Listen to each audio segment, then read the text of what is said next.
Assalamualaikum warahmatullahi wabarakatuh. Halo semuanya. Ada pepatah berkata, tak kenal maka tak sayang. Jadi perkenalan dulu ya. Nama aku Arsyafia Yunintia. Aku dari kelas 9B. Kali ini aku mau menyampaikan tentang fenomena turunnya hujan. Mungkin kalian semua sudah tahu apa itu hujan, tapi apa kalian tahu pengertian hujan, proses terjadinya hujan, sebab dan akibatnya? Oke, yuk mari kita bahas. Apa sih hujan itu? Hujan adalah hasil dari siklus air yang berkesinambungan serta salah satu fenomena alam yang sangat penting bagi kehidupan di bumi, dan proses hujan terjadi secara alami sebagai bagian dari keseimbangan ekosistem di bumi. Selanjutnya, kita akan membahas proses terjadinya hujan. Proses terjadinya hujan dapat dijelaskan melalui beberapa tahapan yang dikenal sebagai siklus air.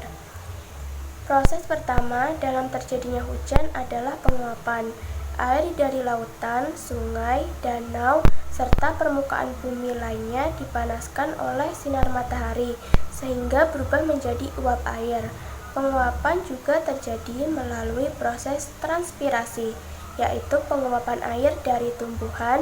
Setelah uap air naik ke atmosfer, suhu udara yang lebih dingin di atmosfer menyebabkan uap air tersebut mengalami kondensasi. Kondensasi adalah uap air menjadi titik-titik air kecil yang akhirnya membentuk awan. Awan terbentuk dari hasil kondensasi uap air yang mengandung atmosfer. Awan-awan yang ringan dan tipis tidak langsung menghasilkan hujan, namun saat uap air semakin banyak terkondensasi, ukuran awan bertambah besar dan berat sehingga dapat menyebabkan turunnya hujan. Proses terakhir dalam siklus ini adalah presipitasi, yaitu jatuhnya air dari awan ke permukaan bumi dalam bentuk hujan. Titik-titik air di awan bergabung menjadi lebih besar dan berat, dan ketika tidak lagi mampu ditahan oleh udara, mereka jatuh ke bumi sebagai hujan. Jika suhu di sekitar awan sangat dingin, presipitasi bisa berupa salju atau es. Selanjutnya yang akan kita bahas adalah sebab akibat turunnya hujan.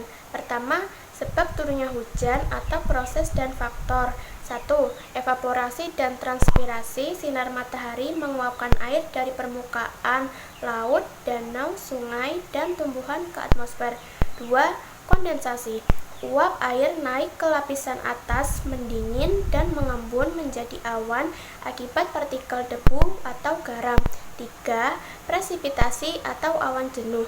Awan menjadi berat dan tidak mampu mengapung air sehingga turun sebagai hujan.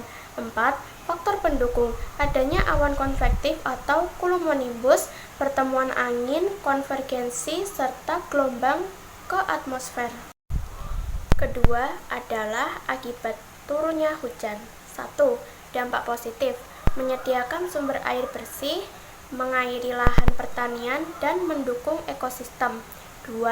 Dampak negatif atau curah hujan tinggi, banjir, tanah longsor, kerusakan infrastruktur, dan meningkatnya risiko penyakit seperti demam berdarah.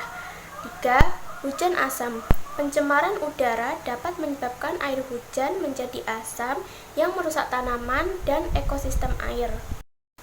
Jadi, kesimpulan proses turunnya hujan adalah hujan terjadi terus-menerus memastikan keseimbangan ekosistem dan menyediakan air bagi kehidupan, menjadikan hujan fenomena alami yang vital.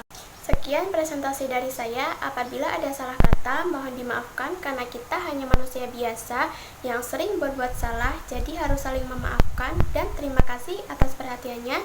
Semoga bermanfaat. Wassalamualaikum warahmatullahi wabarakatuh.